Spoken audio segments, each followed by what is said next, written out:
Top quality और consistent performance के लिए सिर्फ सिल्वर पंप्स। टॉप क्वालिटी और कंसिस्टेंट परफॉर्मेंस के लिए सिर्फ सिल्वर पंप्स, नाम याद रखना।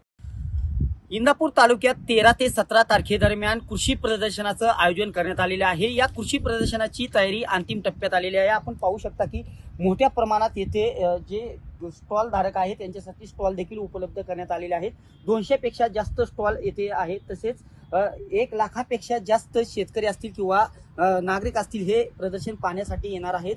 खऱ्या अर्थाने या प्रदर्शनाची सुरुवात 13 तारखेला होणार आहे, परंतु 16 तारखेला खासदार सुप्रिया सुळे असतील, अमोल कोल्हे असतील, माजी मंत्री हर्षवर्धन पाटील असतील, आमदार रोहित पवार असतील, युगेंद्र पवार असतील असे मोठ्या प्रमाणात मान्यवर या कृषी प्रदर्शनाला उपस्थिती लावणार आहेत। एकंदरीतच या कृषी प्रदर्शनामध्ये या आधारित ऊस शेती कशा पद्धतीने करता येते हे देखील प्रदर्शनामध्ये माहिती मिळणार आहे। तसेच बाखड गायीचा कालावधी कमी करण्यासंदर्भात देखील तंत्रज्ञान विकसित झालेलं आहे। या प्रदर्शनामध्ये ही माहिती देखील या प्रदर्शनामध्ये मिळणार आहे। तसेच या प्रदर्शनाचे आयोजन राष्ट्रवादी काँग्रेस इंदापूर तालुक्याचे कार्याध्यक्ष महारुद्र पाटील यांच्या वतीने करण्यात आलेले आहे। तसेच या प्रदर्शनासाठी मोठ्या प्रमाणात इंदापूर तालुक्यासह राज्यभरातील शेतकरी या कृषी प्रदर्शनाला उपस्थिती लावतील अशा पद्धतीचे या प्रदर्शनाचं नियोजन करण्यात आलेलं आहे।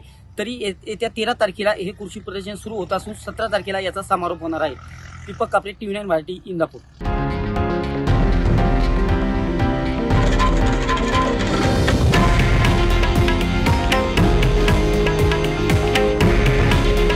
हे आहे देशातील नंबर 1 न्यूज नेटवर्क आणि आपण पाहत आहात TV9 मराठी। काळजी तुमची, हित महाराष्ट्राचं।